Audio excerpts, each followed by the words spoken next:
Hello everybody, SuperPlushroomPower-up here, and today we're doing something a little bit different than usual. We're going to be doing a movie review, but not just any movie review. Oh, no. Today we're going to be reviewing the Mario movie. No, not that one. No. Just a fair warning though, guys, this review will contain spoilers for the movie. Now, I could format the review in such a way where I give my non-spoiler opinion in the first half, and then spoilers in the second half, but you know what? I don't wanna, so spoiler review it is. If you haven't seen the movie yet, and you don't want to get spoiled, leave, go watch the movie, then come back. I'd be happy to have you. You think they're gone yet? Oh, they're back! Okay, well, let's stop wasting time and get to the review. Keep in mind, guys, that I've only seen the movie once as of writing this, and I'm describing things entirely from memory, so I may get the order of a couple of scenes wrong or some details may be slightly off, but I'll try my best. So we start with the scene from the first trailer. Bowser bullies some penguins and absolutely obliterates their home. He steals a star from them, and this is the only star in the movie, not counting Lumily. More on both of those things later. This scene is amazing. Jack Black absolutely kills it as Bowser, but it's kind of weird that the penguins are the ones with the star, if it's the only one in existence or something, right? I don't know. Maybe they're more important than I give them credit. Then, with no time to breathe, we're thrown into the amazing Mario Bros. Plumbing ad, of course using the theme from the Mario Bros. Super Show. Pretty neat that they didn't forget that exists. And this is where we get to hear Chris Pratt and Charlie Day in their roles actually doing Italian voices. They don't keep them for the whole movie, though. I guess this is where I should address the elephant in the room, Chris Pratt. I actually really liked his performance. I enjoyed everyone's performances, actually. It probably helped that I already had time to get used to the idea in the time leading up to the movie, but the fact that Mario and Luigi did the accents for the ad at the beginning, that just made it that much better. So, yeah, despite my previous video in April, Chris Pratt gets a thumbs up from me. So we get to see the bros in Brooklyn for a while, and the section is longer than I expected it to be. They get a job to fix a leaky sink in a luxury apartment, where they proceed to destroy it through no fault of their own, but instead the apartment owner's dog. Mario proceeds to have dad issues before Brooklyn is on the brink of flooding. The bros go down a manhole to fix the problem, but instead they get sucked into a warp pipe. They never really touch more on why it's there, but that's a minor thing. Oh, and Pauline was shown to be mayor, which is a very nice touch. This section of the movie was good. It had some funny moments, but it's also a slight point of contempt for me. What I mean is that this scene was paced pretty well, pretty standard, but then the rest of the movie was super fast, which sometimes works, but sometimes is a problem. I can't help but think that maybe if we had spent less time in Brooklyn, we maybe could have spent more time in places that mattered more, but that's just a nitpick. The scene itself is fine.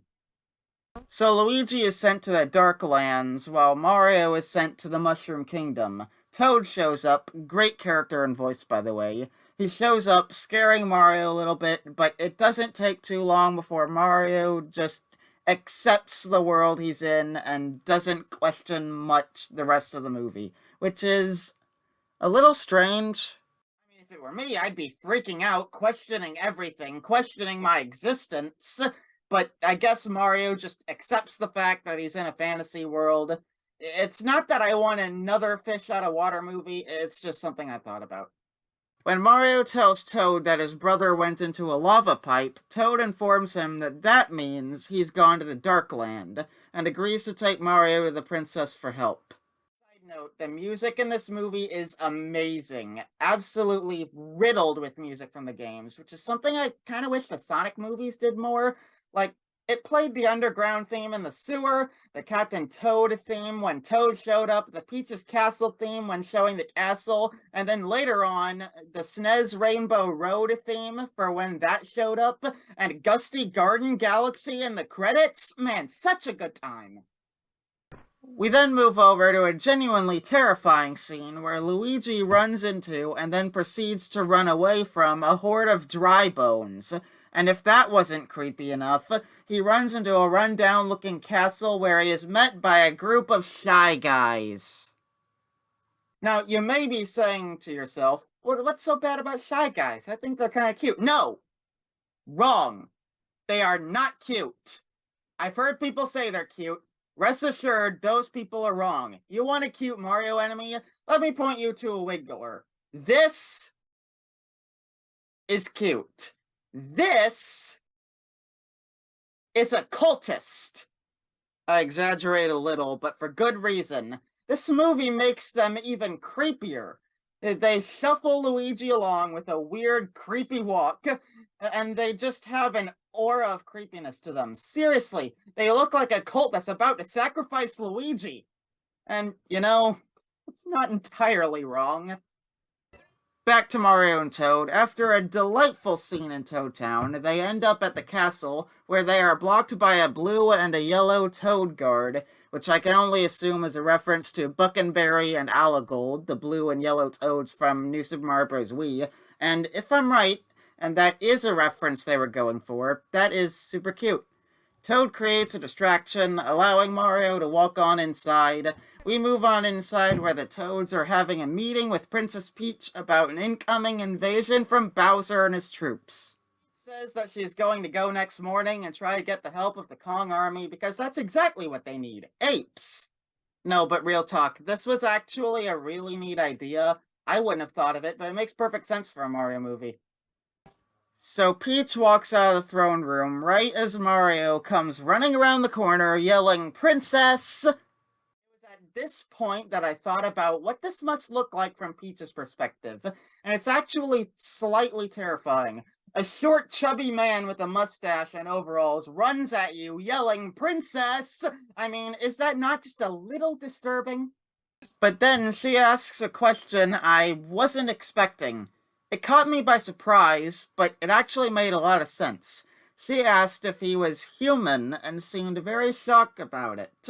And that got me thinking, yeah, it is kind of strange that in the games, she is one of the only humans in the Mushroom Kingdom, and she's the one that's ruling over these toads. Is that not a little strange? The movie explains this by saying she came to the Mushroom Kingdom as a baby through a pipe from another world, presumably Earth, but that's not confirmed. Anyways, she teaches Mario how power-ups work, and has him try going through a rather sadistic little Mario level, and she apparently got that right on her first try. Don't know how that happened, but whatever. Meanwhile, or maybe a little earlier, again, I don't remember the exact scene order, Bowser is rallying his troops, and after disrespecting the Spinies, he reveals that he plans to show Peach the star he has, and convince her to marry him. I didn't really expect this, but I guess I probably should have. Mario Odyssey, which is technically the most recent mainline Mario game, had Bowser kidnap Peach and try to force her to marry him. The difference is, in Odyssey, you don't really think or focus on it all that much. In the movie, Bowser is singing a very bizarre song on the piano about how he loves Peach and wants to marry her. And it's a little hard not to be at least slightly uncomfortable with it, but I do suppose that's kind of the point. Kamek interrupts Bowser's piano playing to warn him that a human has arrived in the Mushroom Kingdom, and that Peach is training him, and Bowser instantly worries about him being competition as Peach's love interest. Not long after, the creepy cultists bring Luigi in, and Bowser proceeds to absolutely bully the poor man's facial hair, and Luigi lets slip up that he and Mario are brothers. Bowser takes note of this and throws Luigi into the dungeon, where he meets up with Lumalee, a Luma child who is obsessed with death. Now, The sad part of that is that actually makes total sense as a reference. Death is weirdly a big theme of Mario Galaxy. Back to Mario, Peach, and Toad, who decided to tag along. They make their way to Kong Island, enduring blistering cold and scorching desert. That's a lie. Only the desert is true. I just wanted a reason to use that Shrek 2 quote. But seriously, there are some good references here. They go through Bob-omb Battlefield, Yoshi's Island, the Cheep Cheep Bridge, Tostarena from Mario Odyssey, just absolutely perfect. Even though they cut the Cheep Cheep scene slightly short from the trailer. Oh well. They make it to Kong Kingdom and hitch a ride with who I can only presume is Funky Kong. Mario makes the rash decision to accept King Cranky Kong's challenge to fight his son, and if Mario wins, the Mushroom Kingdom can use the Kong army against Bowser. What follows is the first appearance of Donkey Kong, and it's in this scene that he does the Seth Rogen laugh, which I think everyone expected at some point. I don't know if we actually wanted it or not, but if we did, hooray, I guess. It's also here where they play the DK rap from Donkey Kong 64, which was a cheesy but fun little nod. They show off a couple of power-ups here, such as the mini mushroom, which Mario accidentally uses, remember that for later, and the cat suit, which he then proceeds to tear up DK with. This is one issue with the movie. A lot of the important things are done with very convenient power-ups, and Mario doesn't do a whole lot without them. He does some cool stuff without them, but not a whole lot. But I can let it slide. It's not a huge issue. It didn't really hamper my enjoyment of the movie much. So DK is now mad at Mario for beating him, and Cranky has to let them use the Kong army. Bowser gets intel from some spies and decides to ambush them. This leads to the best action scene in the movie with some slightly rushed build-up. I am, of course, talking about the Mario Kart Rainbow Road scene. I feel like a little more time could have been put into making things not just feel like arbitrary references forced in for reference sake. If the movie were at least a little bit longer, they could have smoothed out and polished a few things a little more, but what do I know? The scene itself was really cool, though. You've got all of Bowser's troops chasing Mario, Peach, Toad, and the Kongs. There's a particularly maniacal Koopa Troopa chasing Mario, which is fun. What's not fun, ever, though, is getting blue-shelled in Mario Kart. And that's exactly what this guy does to poor old Mario and DK. So they go cascading into the ocean, the Kongs get captured, and Peach and Toad get away. Peach orders all the Toads in the Mushroom Kingdom to evacuate into the forest. Meanwhile, Mario and DK pull a Pinocchio and get eaten alive by a massive eel. But not just any eel. This is none other than Unagi, the eel that's been terrorizing Mario 64 players since 1996, and more recently made its glorious return in Mario Odyssey. I don't know what I was expecting from this movie, but wasn't that. So back to Princess Peach, she and Toad get ready to face Bowser on their own, but Bowser, of course, does not attack her, but instead tries to propose to her. She obviously refuses, so Toad proceeds to get strangled by Kamek's magic. Come on, man, Toad doesn't deserve this! This sends Peach into a state of panic where she frantically agrees to marry Bowser as long as he doesn't hurt any of the Toads, an agreement which Bowser is happy to oblige to. It's here where we cut back to Mario and DK inside the eel, which is a visual that I was absolutely not ready for, even though Bowser's Inside Story is one of my favorite games. Possible reference? Probably not. I mean, it could be. No? Alright, never mind. So Mario and DK are bantering between each other. They're mad, I'm mad, but not really. Making them rivals in this movie was actually genius. DK makes a remark about how he's gonna die with his dad thinking he's a loser, and this reminds Mario of his dad, who I failed to mention earlier was voiced by Charles Martinet, apparently. If you don't know who that is, where have you been? Charles Martinet has been voicing Mario in the games since 1996, and he makes 2 cameo appearances in this movie, which is really cool.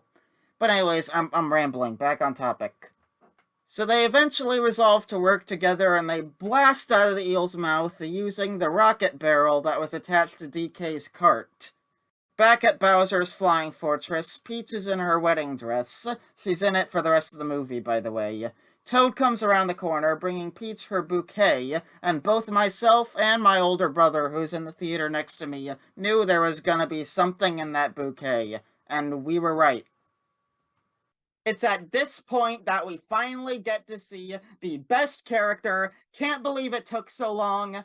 King Bob-omb. Let's get a round of applause. What do you mean he's not the best character? Don't be lying to me. You know he's king. Don't deny it. Yes, I'm talking to you. You in the striped shirt. That scared someone. Comment below if that got you. No, but in all seriousness, King Bob-omb's appearance here, well, I expected it because the internet spoiled it for me, but otherwise it would have been completely unexpected. We have a brief funny moment between him and a Koopa shell before Bowser offers up Luigi and all the other prisoners as a sacrifice to be boiled in lava. Remember what I said about the Shy Guys sacrificing Luigi? I wasn't kidding. But you know, part of me thinks that if you want a girl to love you and want to marry you, that killing a bunch of people in her name is probably not gonna get you on her good side. She literally agreed to marry you only if you didn't hurt the Toads, and you think sacrificing innocent people is gonna win her over? It's almost like Bowser isn't the brightest guy. But hey, that's just my opinion. So obviously, Peach goes back on her agreement and proves my brother and I correct about the bouquet of flowers. Hidden in the flowers was another flower, specifically the ice variant. Now, this did bother me a little bit. No one had used the ice flower before. You wouldn't even know it existed if you weren't already a Mario fan. And even then, it depends on which games you're familiar with. So she uses the ice flower to freeze Bowser and the chain, which was lowering all the prisoners into the lava. Meanwhile, we cut back to Mario and DK doing a whole platforming stage, fighting a bunch of enemies with power-ups, of course, and then Mario uses the Tanuki Leaf. Now, something I noticed as someone who's also a Sonic fan, more on that later, is that the animation used for Mario flying with the Tanuki suit is eerily similar to the way that Tails flies. And yes, I know, the Tanuki suit predates Tails by 3 years, but the thing is, the Tanuki suit never functionally worked or looked like it does in the movie, where it basically works like Tails. This is something I instantly noticed in the theater, and I just felt the need to bring it up. It's not really all that important, though. So Mario and DK swoop in and save everybody, and it seems like everything turned out alright. Except, King Bob-omb didn't make it. He, unfortunately, exploded. They blew him up.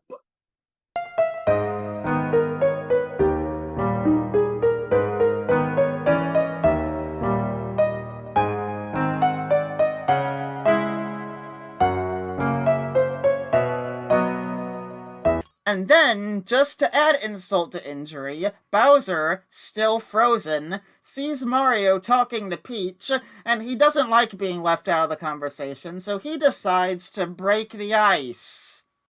You get it? Because breaking the ice means start a conversation, but he's literally breaking the ice. I'll just see myself out.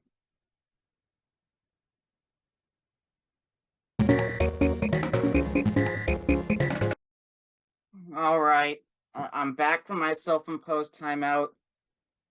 Thought about what I've done, and I'm super sorry. Let's just pretend it never happened. Please. So Bowser, believing if he can't be happy then nobody should, unleashes a humongous bonsai bill to come crashing down on Peach's castle. Way to impress your fiancée, blow up her house. So Mario tries desperately to stop the thing. He's not strong enough, so then he resorts to poking it in the eye. This redirects the bonsai bill's attention to Mario, a short chase ensues, and the giant William is led into a warp pipe, the same warp pipe that Mario came out of. It was here where I was thinking, Mario, are you trying to blow up Brooklyn or something? Well, that may not be what he was trying to do, but it's actually not too far off from the truth. The William explodes inside the world between worlds, or the world between pipes, I should say, and ends up creating some type of black hole-like vortex that sucks everybody up and dumps them all into Brooklyn. Why it sent them to Brooklyn specifically? I don't know. Plot convenience? You decide. So here's where the final battle happens, and I won't go into a lot of detail about it because this review is long enough already. I'll just touch up on a couple interesting things. First off, Luigi strokes up the confidence to rescue Mario. Called it. Absolutely called it. I knew Luigi was going to end up having some sort of moment where he did something important in the end, and I was absolutely right. How the bros end up winning the fight is by using the star that Bowser stole. And no, it's not a power star like we all thought it would be. It's actually a superstar. The power-up. Go figure, I guess. They become invincible, music playing and everything, and beat Bowser to a pulp. Not quite, but pretty close. Peach shoves a mini mushroom down Bowser's gullet, and this is why I told you to remember the mini mushroom. This was actually good use of Chekhov's gun, setting up something earlier in the movie to be used for later. Just wish the ice flower could have had something like that. Mario gets congratulated by his dad, Peach has a pet turtle, Mario and Luigi live in the Mushroom Kingdom now, the end, roll credits. But not before Luma Lee continues to be sadistic. Now, there are two post-credits scenes, one in the middle and one at the end, but if you miss them, I hate to say it, but that's your own fault. I'm not gonna talk about them here, you'll just have to see them for yourself. So, as a whole, what did I think of this movie? Well, if you're a Mario fan who just wants to have a good time, you really can't go wrong by watching this movie. I do wish the pacing was better, and maybe it was a little bit longer, but these are just minor criticisms for the sake of criticizing. I love this movie. A lot. The movie wasn't anything deep or thought-provoking, but it didn't need to be. It just needed to be fun, and it accomplished that with flying colors. I also appreciate that it didn't push any kind of political agenda. A lot of movies have been doing that lately, but this wasn't one of them, and that was a very good thing. And now it's time for the obligatory question you all knew was coming. Who did it better, Mario or Sonic? As a huge fan of the Stoutly Plumber and the Blue Blur, I feel I can be unbiased, but this is still a very tough question. You see, these movies are very different from the Mario movie. Now, I can say without a doubt that I'd rather watch the Mario movie over the first Sonic movie. But the second one, on the other hand, is a bit more tricky.